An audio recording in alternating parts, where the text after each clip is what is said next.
Buenas tardes. Hoy, en esta primera charla, tendremos la oportunidad de escuchar a Ana Martín Echagüe, misionera consagrada de la joven comunidad Servidores del Evangelio de la Misericordia.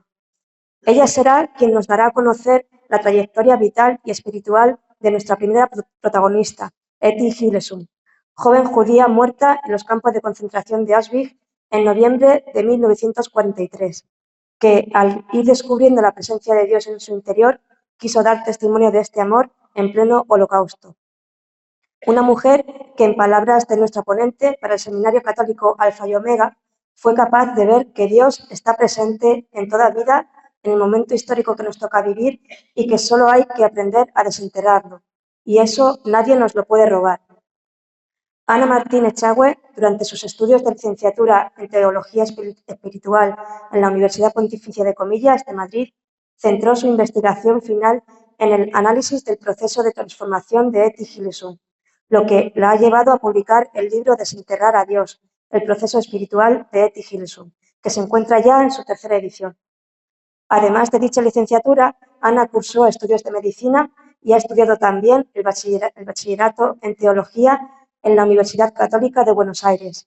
La mayor parte de su vocación misionera se ha desarrollado en América Latina, Chile y Argentina, dedicándose a la formación y acompañamiento espiritual de jóvenes y adultos consagrados y laicos.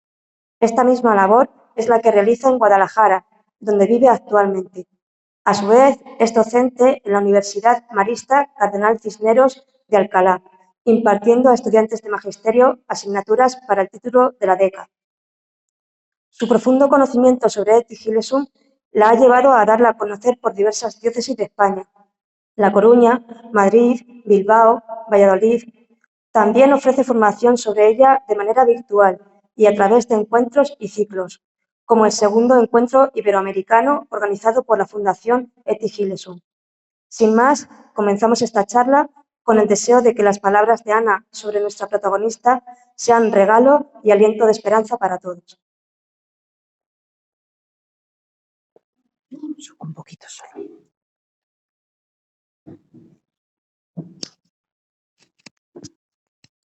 Bueno, muy buenas tardes.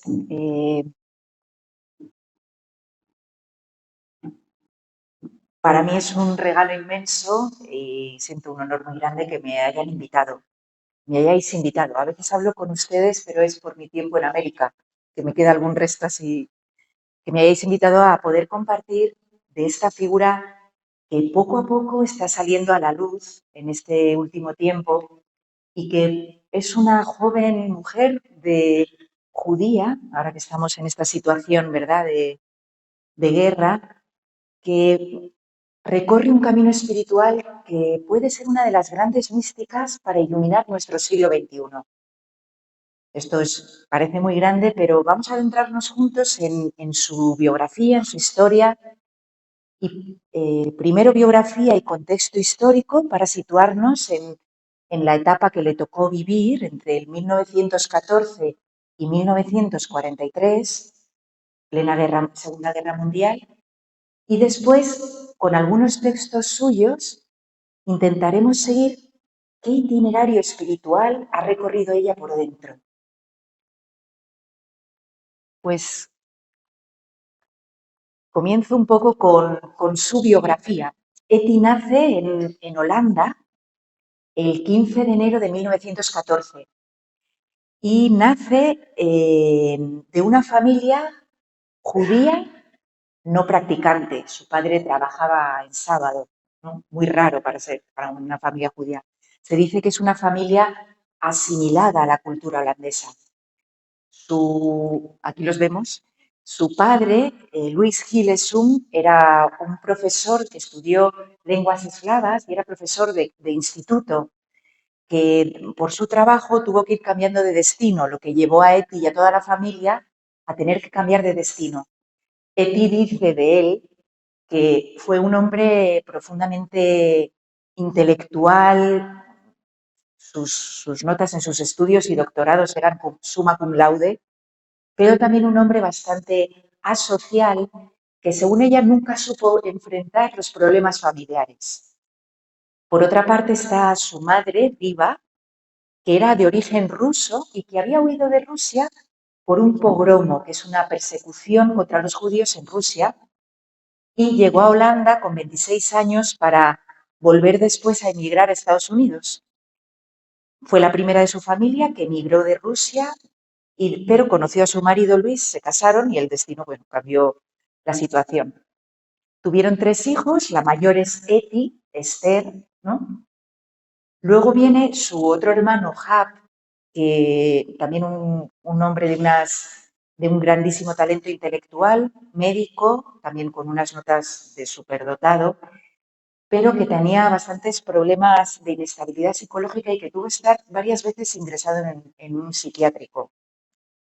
Y luego estaba su hermano pequeño, Misa, que tenía un talento excepcional para la música, para el piano. Él padecía de esquizofrenia y en momentos también tuvo que estar ingresado. En este panorama, en esta familia, nace Eti. Eti pasa por sus distintos destinos, ¿no? Hasta llegar el tiempo de más estable. En su adolescencia está en Deventer, que está como en las provincias, ¿no?, más de campo de Holanda. Y allí en Deventer termina el instituto, Eti participa en grupos un poco antifascistas, de izquierdas, un poco anarquistas. Cuando tiene 18 años, viaja a Ámsterdam para estudiar su carrera, viviendo en pisos de estudiantes, y estudia Derecho. Dicen que notas bastante normalitas, ¿no?, para que nos animemos cuando no nos ha ido bien las cosas. Notas bastante normalitas y posteriormente empieza a estudiar lenguas eslavas en la Universidad de Ámsterdam y de Leiden. Era una profunda enamorada del ruso, porque tenía dentro de ella, dice, por mí corre sangre europea y sangre rusa, ¿no? Imaginaos ahora que estamos entre la guerra de Ucrania y Rusia, ¿no? Y podría también tener una palabra que decir. Pero la ocupación alemana empezó a restringir las posibilidades de estudio para los judíos. Entonces ella siguió estudiando en casas de profesores que abrían sus casas para círculos de estudiantes donde pudo seguir estudiando. Cuando tiene 23 años, Eti va a vivir a la residencia de un señor que es Hans Wegerif, se llama así, el viudo Hans, ¿no?, que tiene una casa que hace de ella una residencia de estudiantes. Y es la primera vez que Eti experimenta que tiene un hogar. De su familia decía que su madre, porque no he hablado de su madre, ¿no?, Eti decía que su madre era de una tal inestabilidad emocional, dice, que convertía el ambiente de casa, dice, en una casa de locos donde no se puede vivir. Una mujer sensible, extrovertida, controladora, que asfixiaba el ambiente familiar. También dirá, mi familia, una mezcla de alta cultura y barbarie, ¿no? Eso era su seno familiar. Cuando llega a esta residencia, Eti empieza a sentir una estabilidad. Tiene una relación sentimental con este viudo y comparte con otros estudiantes. El 3 de febrero de 1941, Eti, por su amigo Bernard, que vivía con él, acude a un encuentro donde conoce a Julius Speer, ¿no? Estas son muchas palabras como para aprenderlas, pero para que me sigáis un poco el itinerario, un psicólogo, un psicoquirólogo, que despierta una gran fascinación en Eti porque nota que es un hombre de quien emerge una fuerza y una libertad impresionante. Y ella siente en ese momento que este hombre puede ayudarle a empezar a poner orden en el caos que le habita. Bueno, la relación con este psicoquirólogo es bastante controvertida, hay que estudiarla bien, ¿no?, porque sobrepasa todos los límites propios de una terapia. Pero tenemos que agradecerle que Eti comenzara, porque él se lo propuso, a escribir un diario. Y empezaba a escribir un diario que fueron 11 cuadernos, de los que se ha perdido el cuaderno 7, que ya están publicados. Y en ese diario empieza un poco a sacar y escribir, como dice ella, mi ánimo reprimido, escribirlo en una hoja en blanco. ¿no? En este proceso, estamos en 1941, comienzan las grandes restricciones en Holanda.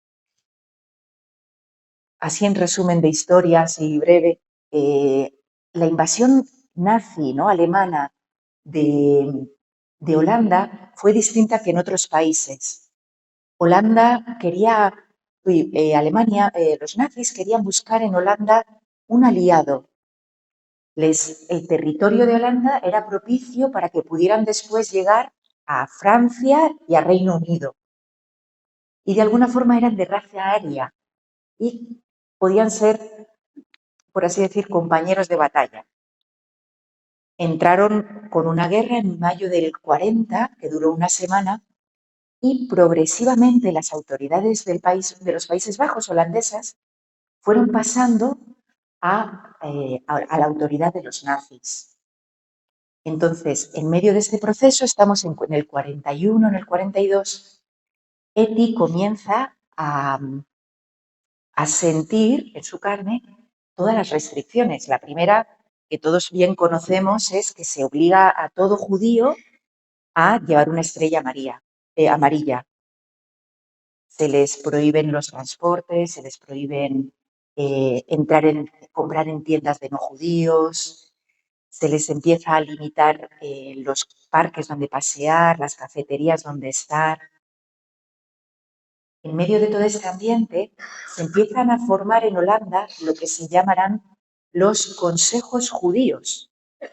Los consejos judíos son unos órganos de administración que estaban orientados para registrar a todos los de raza judía del país de Holanda.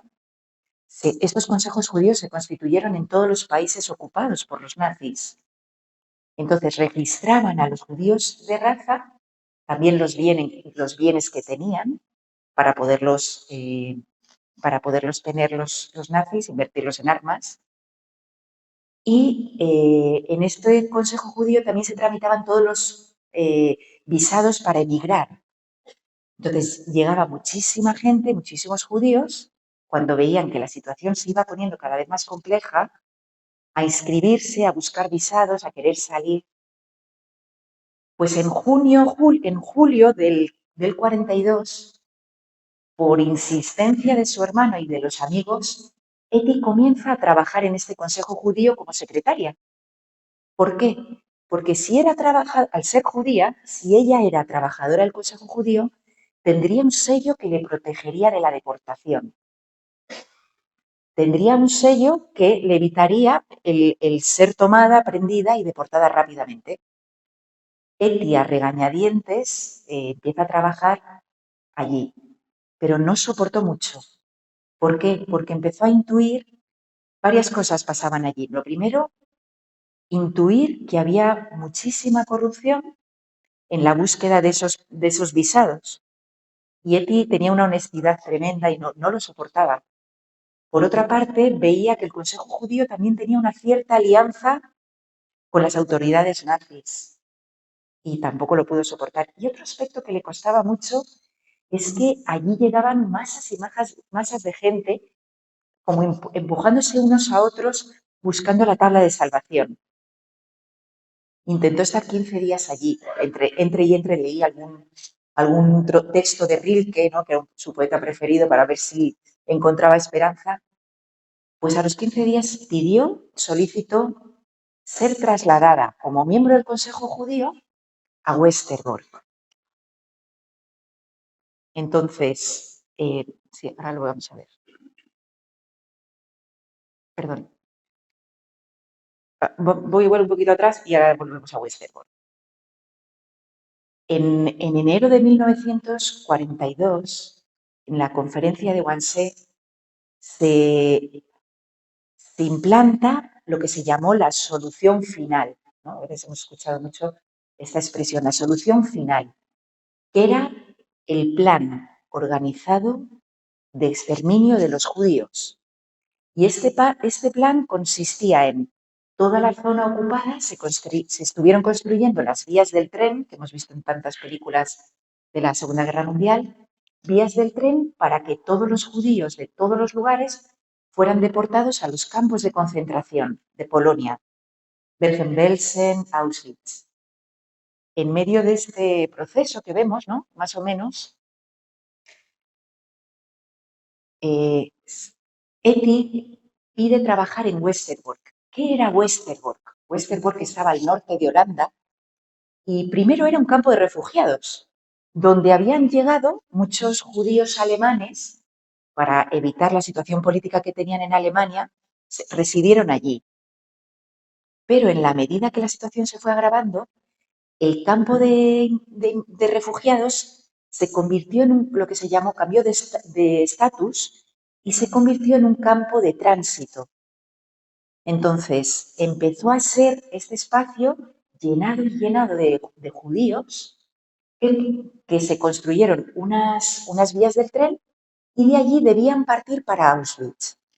Cada martes salía un tren con 11 vagones que tenían que ser rellenados. Entonces, Etty va primero allí como trabajadora social. El campo de Westerbork dicen que medía casi un poquito más de la parte construida, medio kilómetro cuadrado. Dicen que 500 por 600. Y en este medio kilómetro cuadrado se empezó a hacinar tantos judíos que llegó a haber en un momento 16.000 judíos a la vez.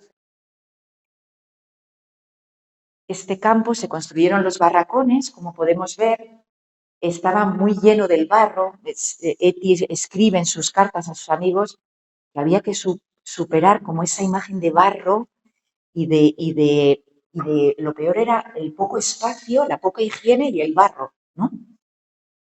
Etty, ¿qué hace allí? Pues allí había una zona de hospital, de enfermería, había escuela. Claro, había sido un campo de refugiados que ahora era un campo de tránsito. Entonces, ella se dedicaba a preguntarle a las personas enfermas, ponerlas sobre sus familiares, enviar telegramas, buscar, pedir fuera que trajeran productos frescos para lo que la gente necesitara.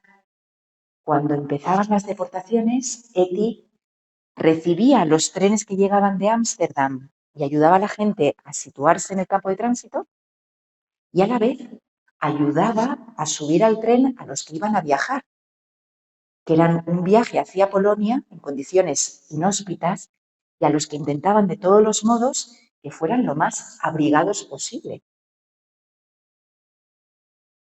Cuando la situación se fue agravando, estos son, ¿no? Aquí podemos ver las literas, ¿no? Que era, en cada litera cada persona tenía su casa, todo, ¿no? Era su armario.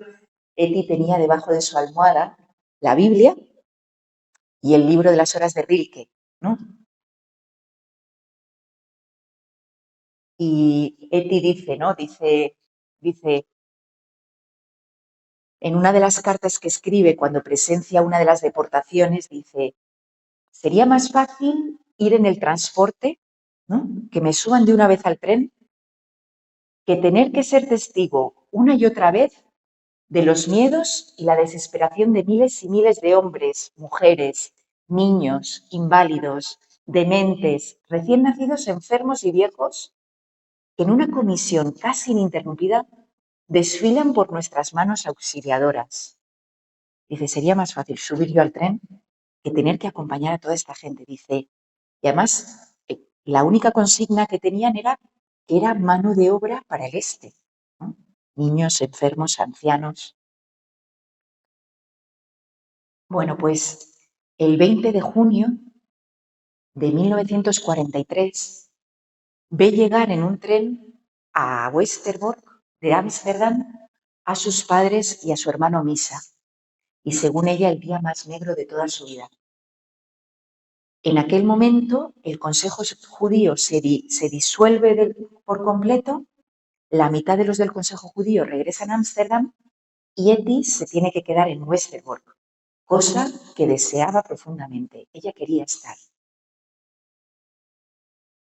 Intenta, cada martes, el lunes por la noche salían las listas, intenta, 2 veces aparecieron sus padres en esas listas, intenta como puede evitarles la deportación y lo logra esas 2 primeras veces. Pero en un momento su madre desesperada, escribió al general Rauter de las SS para pedirle una excepción por su hijo Misa y alegando que su hijo pianista, porque realmente era un extraordinario, un Mozart, ¿no? Si hubiera vivido hubiéramos tenido otro Mozart, pidiendo por favor que hicieran una excepción. Y entonces el general Rauter, cuando recibió la carta, dijo, bueno, esto es inadmisible, que una judía se atreva a dirigirse directamente a mí para pecunario a pedirme un favor. Y mandó un telegrama que de inmediato la familia Gilesum suba al tren. Entonces, el 7 de septiembre de 1943, Eti sube al tren, donde había un barril con agua y nada más.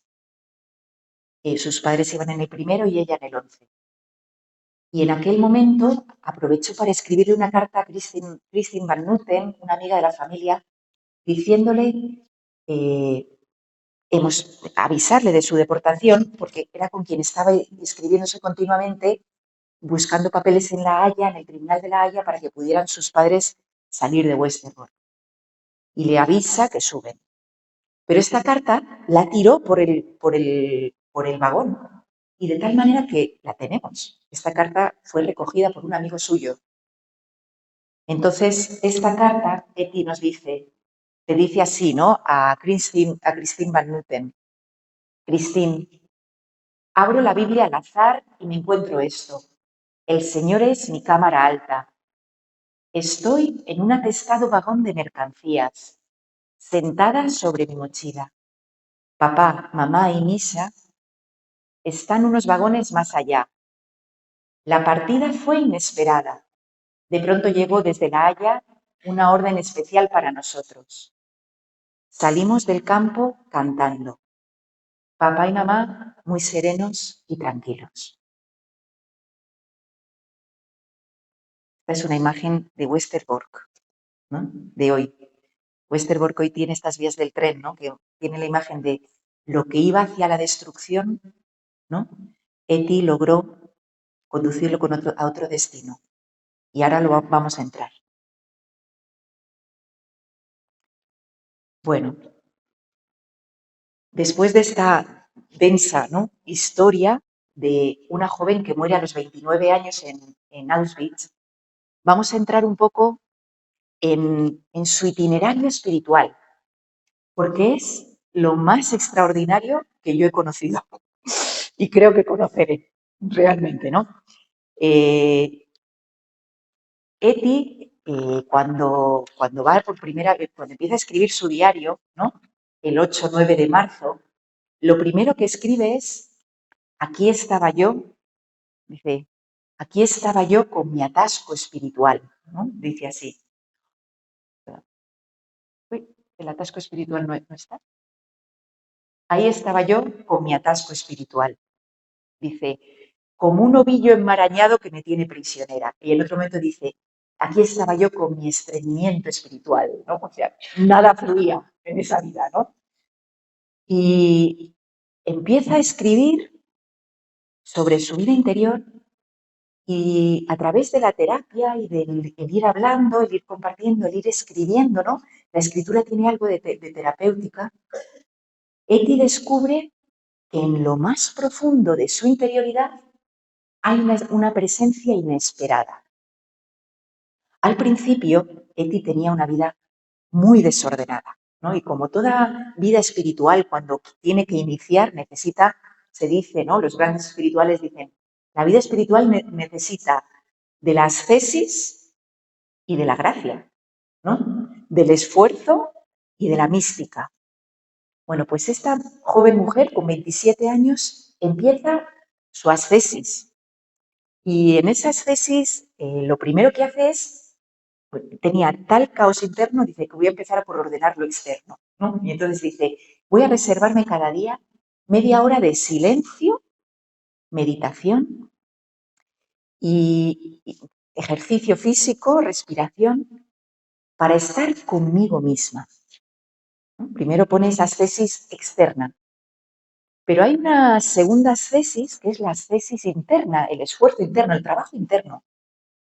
A veces los grandes espirituales hablan de las grandes renuncias. Bueno, pues Eti comprende que el ejercicio que tiene que hacer cada día es aprender a escucharse, ¿no? Lo dicen con una palabra en alemán. Ella como sabía muchos idiomas y le gustaba muchísimo leer a Rilke en alemán, a veces escribía en alemán, ¿no? Y decía hineinhorchen, ¿no?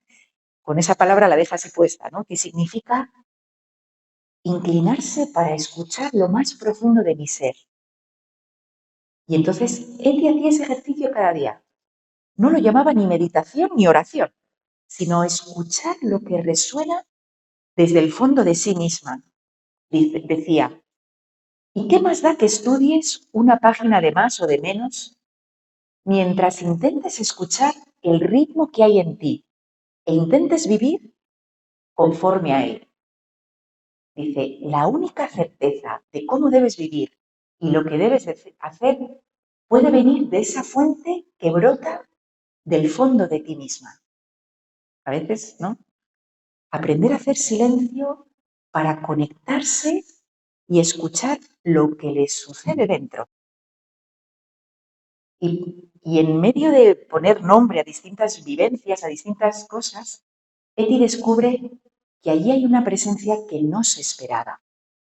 Y hay una frase muy conocida, creo que está ahí, que es muy... Cuando uno pone Eti Hillesum, enseguida nos ponen esta, ¿no? Que parece la samaritana del Evangelio de Juan, ¿no? Dice, dentro de mí hay un pozo muy profundo y ahí dentro está Dios. A veces puedo llegar hasta Él, pero otras muchas veces hay piedras y escombros que ciegan el pozo y Dios está enterrado debajo. Entonces hay que desenterrarlo de nuevo. ¿Qué piedras y escombros impedían el contacto a Eti con el Dios que descubre que está en lo más hondo del ser? Bueno, Eti tenía lo primero una sexualidad, una afectividad muy desordenada, unas fantasías eróticas que cada vez que intentaba estudiar no podía concentrarse. Ese es un terreno que tiene que nombrar y colocar en su sitio. Pero es que también tenía depresiones. En muchos momentos decía de sí misma, yo me siento como un alma sin epidermis. Imaginaos, ¿no? Un alma sin epidermis que a lo mínimo que te roza todo te duele, ¿no? Incluso momentos de no querer vivir. Por otra parte, tiene que enfrentar las raíces familiares, porque al principio tiene un rechazo visceral a su madre. Tenía dificultades con su hermano mayor. Luego también incluso tuvo un aborto provocado por ella. En medio de este proceso se quedó embarazada del viudo Hans y no quiso tener ese niño, y es uno de los capítulos que menos profundiza. Queda ahí, ¿no? También en el misterio de Dios, ¿no? ¿Qué hace con estas piedras y escombros, ¿no? Jung, creo que es el psicólogo Jung, que dice, lo que niegas te somete. Dice, lo que tú aceptas te transforma. Y muchas veces esto es el camino que hace Eti. No es que Eti se quita esto como que sobra de mi vida. Voy a empezar un camino de oración separado de lo que he vivido antes, ¿no? Las piedras y escombros hay que quitarlas. No, hay que nombrarlas. Nos pasó, esto es una anécdota, las misioneras hicimos obras en mi casa y sacamos muchos escombros. Y venían unos obreros que trabajaban los fines de semana y dejaron una montaña de escombros impresionante. Yo a la desesperada, porque estábamos viviendo allí mientras había escombros, llamé a 3 amigos, un camión, y nos fuimos a punto limpio, pim, pam, a sacar todos los escombros. El lunes llegaron los albañiles, ¿no? Y me dijeron, ¿y los escombros? Y yo, feliz, los he quitado, ya no están. Dicen, los necesitamos para el cimiento. A veces uno quisiera quitar tantos capítulos de la historia de mi debilidad, de mi fragilidad, de mi psicología. Con estas debilidades no puedo hacer camino de oración, yo no puedo orar. Y en cambio, asumidas se convierten en, tuve que ir a comprar cascotes, a comprar escombros. Me salió carísimo. Bueno, perdón. Pero Eti enfrenta sus piedras, no las niega, y lo hace aprendiendo a poner nombre. Dice así ella, ¿no? Ayer por la tarde me arrodillé de nuevo sobre la alfombra dorada, una alfombra como un trigal, con la cabeza hundida en el azul radiante de la colcha del sofá, e intenté atraer a mis pensamientos y sentimientos, que corrían ante mí y por alrededor, como hordas salvajes, para devolverlos al redil de mi ser interior más profundo, ¿no? A veces uno se sienta aquí y tiene en su mente hordas salvajes, ¿no? Como manadas de búfalos que corren, levanta el polvo, ¿no? Dice, a veces las puertas se abren de golpe y todo se precipita hacia afuera, pero uno debe seguir recogiéndose en torno a su propio centro.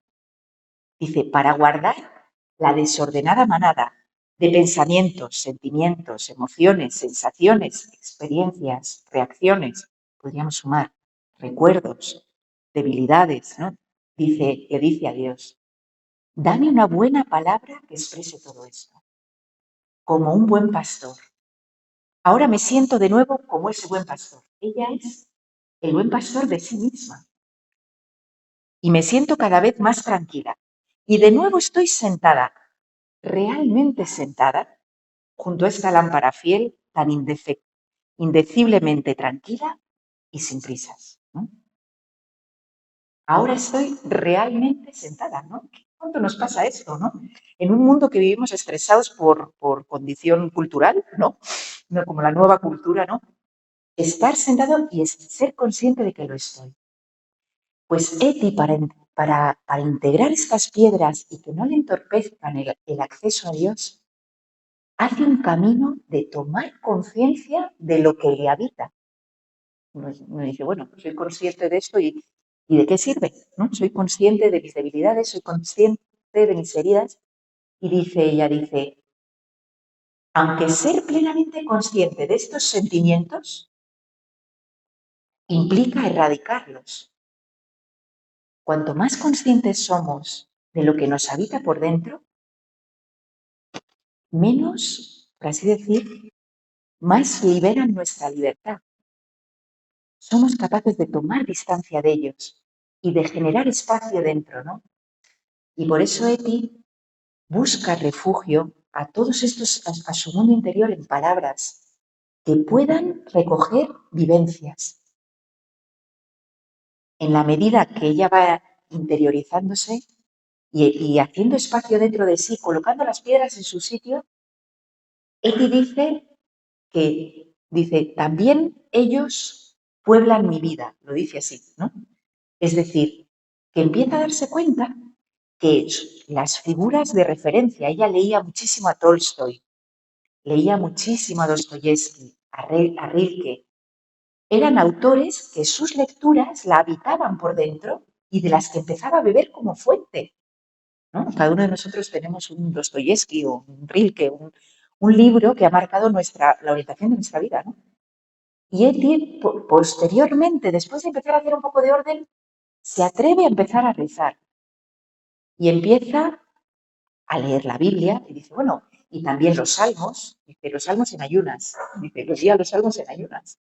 Empieza a leer a San Agustín, el Evangelio de San Mateo, que era el que más le gustaba, debía ser porque era el más judío, ¿no?, de los evangelistas, no sé. Y entonces, en un momento, ella habla de cómo la palabra de Dios empieza a ponerle en contacto con la fuente del amor. Y dice así, ¿no? Dice, fui a buscar la Biblia y abrí primera Corintios 1:13. En realidad es primera Corintios 13, lo escribió mal, pero dice, aunque hablase las lenguas de los hombres y los ángeles, si no tengo amor, no soy como una campana que toca o unos platillas que resuenan. Aunque tenga el don de profecía y conozca todos los misterios y toda la ciencia, Y aunque tenga fe que traslade las montañas, si no tengo amor, no soy nada. El amor es paciente, servicial, no tiene envidia, no es presumido, no es orgulloso. Esta cita la conocemos, ¿verdad? Y dice ella, y cuando leí estas palabras, entonces, ¿cómo fue? ¿Cómo me sentí? Dice, no logro expresarlo bien. Esas palabras surtieron el efecto de una varita mágica. Dice que al tocar el suelo duro de mi corazón, hizo brotar manantiales ocultos. De pronto, estaba arrodillada junto a la mesita blanca y el amor redimido volvía a fluir en el interior, por un momento libre de deseo, de envidia y de odio. O sea, empieza a habitar, ¿no? La Sagrada Escritura empieza a habitar como una fuente vital.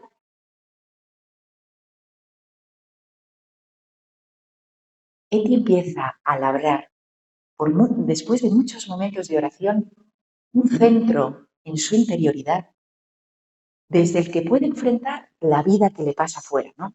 Eti dice, era una mujer muy sensible y muy perceptiva. Dice, ¿qué hago?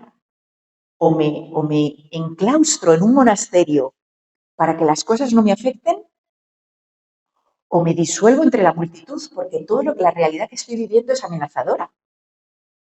Dice, antes yo era como un pajarillo inseguro que revoloteaba de aquí para allá. Decía, mi estado de ánimo duraba, iba por la calle y mi estado de ánimo duraba lo que tardaba en ver unas piernas bonitas. Veía las piernas bonitas de una chica y aquel día se me hundía por completo porque yo no las tenía, ¿no? Decía, así era de estable mi vida interior, ¿no?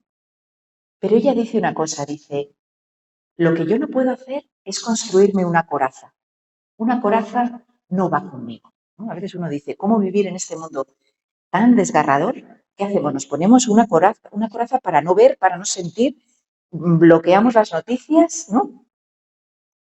Eti siente que necesita labrar un centro de interioridad, en su interioridad, donde poder digerir la vida, donde poder escuchar a Dios y donde poder recibir los impactos que recibe dice, voy como una cámara fotográfica fotografiando lo que está pasando a mi alrededor. Pero en ese centro interior experimenta que ese Dios que le habita, que estaba ahí, ¿no? De manera interrumpida, empieza a ser la autoridad central, ¿no? Dice así, le dice a Dios, creo que trabajo bien contigo, Dios mío, que trabajamos bien los dos. Cada vez te voy dando más espacio para vivir, ¿no? Ha hecho orden y Dios tiene más espacio dentro de ella. Y también estoy empezando a serte fiel. Gracias, Dios. En mi reino interior reina la paz, la tranquilidad, gracias a la poderosa autoridad central que tú ejerces. Hasta los confines más remotos perciben tu autoridad y tu amor y son guiadas por ti, ¿no? Esto lo está escribiendo en febrero del 42, cuando ya las cosas empiezan a ponerse densas, ¿no? Y dice, ¿qué he de hacer, no? Bueno, pues Eti tiene que tomar postura ante lo que está sucediendo, ¿no? Cuando las medidas son amenazantes, Eti toma una actitud muy valiosa para enfrentar, por así decir, la amenaza externa, ¿no? Y dice, y es la actitud de una pasividad activa, un poco raro, ¿no? ¿Y qué es lo que quiere decir, no? Bueno, pues Eti siente que tiene que aceptar la realidad como es, como viene, pero no colocarse en un victimismo estéril, ¿no? El victimismo, bueno, realmente tendría razón para sentirse víctima, la están persiguiendo.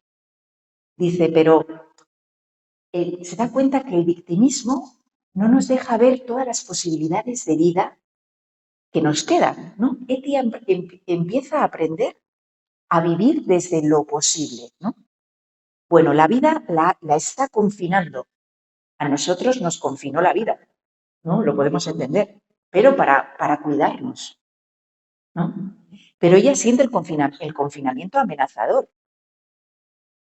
Dice, pero todavía, dice, nos podemos quejar de todo, pero dice ella, por todas partes había letreros que impedían a los judíos tomar caminos hacia la naturaleza, ¿no? Ella era una amante de la naturaleza. Dice, pero encima de ese tramo de camino, ¿no? Dice, no me queda más que este camino, no puedo caminar por las aceras, no la dejaban, no puedo entrar en los bares, no puedo ir a los parques. Dice, pero por encima de esas imposibilidades está, dice, el ancho cielo. No pueden hacernos nada, no pueden hacernos realmente nada. Eti ha aprendido a manejar las circunstancias de la vida, ¿no? ¿Cuántas veces uno dice, yo sería feliz si no tuviera esta circunstancia, ¿no? Mi madre, mi padre, mi hermana, mi sobrina, ¿no? La guerra, la política, bueno, ¿no? Estas circunstancias son las que nos impiden vivir en abundancia, ¿no? Pues Eti dice,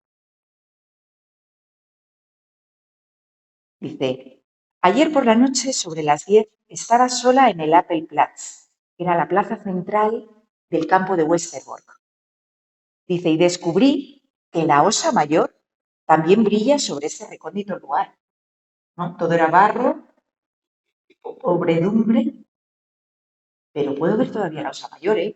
Que no lo he agradecido, ¿no? Dice, y fue una vista consoladora. Dice, una persona ha de limitarse a seguir el camino que cree que le corresponde, sean cuales sean las circunstancias. Dice, además, yo no creo en absoluto en las circunstancias. En cualquier parte hay siempre un pequeño margen de maniobra donde uno puede construir su vida. Aquí no resulta nada fácil, pero ¿por qué habría de ser fácil? Él empieza a confesar que la vida es bella porque sabe descubrir en las circunstancias que le tocan eso que es posible, ese margen de maniobra, ¿no? Desde donde puedo construir vida. Bueno, la vida me está quitando, ¿no? Cuando ya venimos a ser más mayores, yo lo digo por mis padres, nos quita muchas cosas, ¿no? Mi padre tiene Alzheimer y nos quita muchas cosas. Pero a mi padre no le ha quitado el dejarse querer. El afecto lo siente, ¿no? Es una oportunidad de quererle, aunque sea duro, ¿no? Y difícil, ¿no?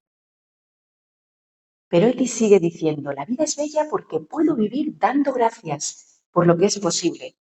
Y cuando no tiene nada por lo que dar gracias, cuando ya no queda nada, puede dar gracias porque Dios la habita. Dice en un texto, ¿no? Este lo he encontrado más tarde, es muy bonito, dice, he vuelto a dar las gracias a Dios no por la cama caliente y por la sopa de guisantes, sino porque Él ha querido volver a vivir en mí. Nunca doy gracias por las cosas buenas terrenales que Él me da. Tampoco me rebelaré contra Él si deja de dármelas. No agradeceré mi pan de cada día si sé que muchas otras personas no tienen un pan cada día. Pero cuando yo tampoco tenga ese pan de cada día, espero dar las gracias a Dios a pesar de todo. Por otra cosa, porque Dios está dentro de mí. Y esa es su vida. Pero no solo eso. Eti descubre que Dios está dentro de ella, pero que eso le permite confesar la belleza de la vida, ¿no? Dice, cuando hemos empezado a vivir desde nuestra interioridad, realmente pierde importancia de qué lado de la reja, estés. O sea, en el lado de la esclavitud o de la libertad. Dice, cuando empiezas a vivir desde dentro, conectada con Dios.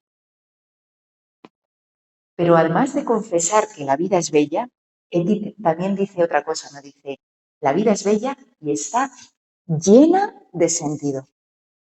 Oye, uno dice, bueno, la vida tiene sentido, ya sería muchísimo, ¿no? Lo decía Víctor Frankel, hay que encontrarle un sentido, pero él te dice llena de sentido.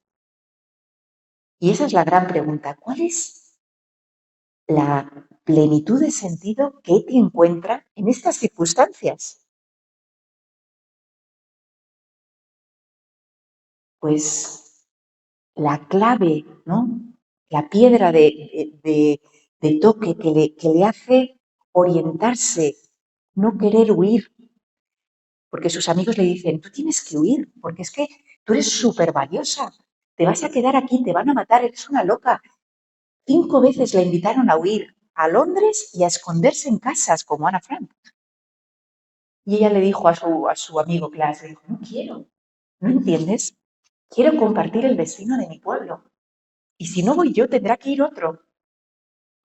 Y en ese julio del 42, cuando toma esta decisión, aparecen las oraciones más bonitas. Y dice, ¿no? Y escribe a Dios, dice, y la única cosa que podemos salvar de estos tiempos y la única cosa que verdaderamente importa es salvar ese trocito de ti en nosotros, Dios mío. Y tal vez podamos colaborar a descubrirte en los afligidos corazones de otras personas. Sí, Dios mío, no parece que puedas hacer gran cosa para cambiar las circunstancias. Bueno, las circunstancias, ¿no? Forman parte de esta vida. No te pido que nos rindas cuentas, le dice a Dios, ¿no? Nosotros cuántas veces cuando viene el mal le rendimos cuentas a Dios con lo que yo he rezado. Dice, somos nosotros los que deberemos responder ante ti algún día. Y casi con cada latido de mi corazón me resulta más claro que tú no puedes ayudarnos, sino que nosotros debemos ayudarte y hemos de defender hasta el final en nuestro interior. Hemos de defender hasta el final la fortaleza en nuestro interior en la que tú moras. Dios necesita de nosotros, Dios necesita de nuestra libertad, de nuestro hágase, para vivir en nuestro corazón. Este es el gran misterio, ¿no? Contradictorio de un Dios omnipotente que se ha atado a la libertad del hombre.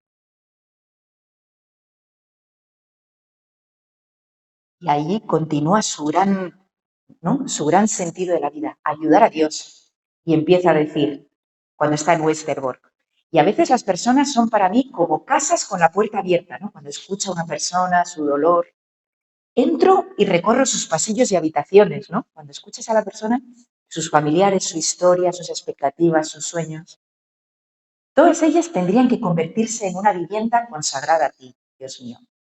Y te prometo, le dice a Dios, ¿no? Que te buscaré un alojamiento y un techo en el mayor número de casas posibles, Dios mío. Hay muchas casas vacías. Te introduciré en ellas como el huésped principal, ¿no? Qué bonito, ¿no? Dice, Dios aparece, la imagen de Dios, como un sin techo, ¿no? Como un Dios mendigo que está esperando a la libertad del hombre para poder habitar con toda su potencia. Y insiste, está muy preocupada por Dios, ¿no? Y le dice a su amiga María, esto es el 2 de septiembre del 43, el 7 se subía al tren. Le dice a su amiga María, que era de su residencia, ¿no? Le escribe, le dice, y a pesar de todo, la vida en su profundidad, insondable, ¿no? Cuando vives desde el fondo, es tan maravillosamente buena, María. Dice, no puedo dejar de pensarlo, ¿no? Dice, hemos de asegurarnos, María, de que Dios esté en buenas manos, a pesar de todo. Lindo, ¿no? Si os dais cuenta, después de Auschwitz vino un gran ateísmo. La teología colapsó. No se podía rezar de la misma manera después de ese horror. ¿Se puede rezar después de Auschwitz? Cuando hemos visto la fuerza del mal tan obsceno, tan patente, pues dicen que sí, porque se rezó en Auschwitz. Y Eti lo sabe, dice, yo tengo que ser testigo. Alguien tiene que quedar vivo para decir que Dios vivió en estos tiempos, que estuvo aquí, que estuvo latiendo en lo más profundo de mi corazón, ¿no? Y luego, por último, ¿no? El gran sentido, ¿no? Como todos los grandes místicos, Santa Teresa decía, el que ha llegado a la unión mística, puede seguir teniendo todos los defectos que quieras, pero nunca tendrá el defecto de no haber perdonado. Es un signo de los que han llegado a la unión. Bueno, pues Eti lo afirma con toda claridad. La única solución es no ceder al odio. Y le dice, ¿no?, a su amigo Klaas, dice, sé que los que odian tienen buenas razones para hacerlo, pero ¿por qué habríamos de elegir el camino más fácil y cómodo? En el campo sentí muy claramente que cada átomo de odio que añadimos al mundo solo sirve para hacerlo más hostil de lo que ya es. Dice, yo haré una campaña contra el odio. Qué fuerte, ¿no? Aquí que estamos en campañas políticas, ¿no? Y donde el odio viene para aquí, ahora vaya para allá, ¿no? Una campaña contra el odio. Eti no es ingenua, pero sabe que el odio nos destroza personalmente y destroza a la humanidad, que no somos vidas aisladas, sino que formamos un fondo común, un todo, una única familia humana. Dice, no lo hace más inhóspito, el odio solo lo hace más inhóspito para todos, ¿no? Y se da cuenta que la única voz que podrá decir algo después de la guerra viene de la autoridad del amor, ¿no? Es así en nuestra vida. Las vidas que te marcan no son porque han hecho muchos estudios de muchas cosas, son vidas que han amado. Esa es la carta de presentación, ¿no? Ella copia 5 veces 1 Corintios 13 en su diario. Dice, además, lo llamo, dice, el mundo solo se solucionará con el amor de 1 Corintios 13 del judío Pablo, no del cristiano, del judío Pablo. Pero dice así, ¿no? Dice, ahí abajo podemos leer, ¿no? Dice, y a cada nuevo crimen y a cada horror debemos responder con un gesto de amor y de bondad que habremos de conquistar en nosotros mismos. Podemos sufrir, pero no debemos sucumbir. Y si sobrevivimos indemnes a estos tiempos, el cuerpo y el alma, sobre todo el alma, sin amargura, sin odio, entonces habremos ganado el derecho de alzar la voz cuando termine la guerra. Quizás sea una mujer muy ambiciosa. Yo también tengo algo que decir, ¿no? Pelear por el amor en el corazón. Y luego ya para terminar, ¿no? Lo que llena de sentido a Eti es no dejar de pasar un día sin agradecer. Dice que cuando estaba al principio en Ámsterdam, dice cada día, cada noche llegaba con las piedras blancas. A ver, ¿qué ha habido de positivo hoy, no? Los de la psicología positiva. ¿Qué ha habido hoy de positivo, no? Cuando está en el campo de Westerbork, cuando está en el 18 de agosto, le escribe a su amiga Jenny, con quien hizo terapia y con estaba cerca de Julius Speer, ¿no? Y dice, una de las oraciones más bonitas que le escribe en una carta, dice, esta tarde, mientras descansaba en la cama, me sentí impelida a escribir en mi diario las palabras que te mando a continuación. Mi vida, dice, no, perdón, dice, me has dado tanto, Dios mío. Permíteme que yo también dé a manos llenas. Mi vida se ha convertido en un diálogo ininterrumpido contigo. ¿No? Aquel pozo en el que había un diálogo tan interrumpido con tanta piedra, tanto escombro. Dice, en un largo diálogo. A veces, cuando estoy en algún rincón del campo, con los pies firmes en la tierra, los pies firmes en la tierra significa realista, ¿no? Tocando el dolor de la gente, y el rostro vuelto hacia tu cielo, las lágrimas surcan mi rostro, buscando dar salida a mi profunda emoción y gratitud. También por la noche, cuando estoy acostada, descanso en ti, Dios mío. Derramo lágrimas de agradecimiento. Y esa es mi oración. Gracias.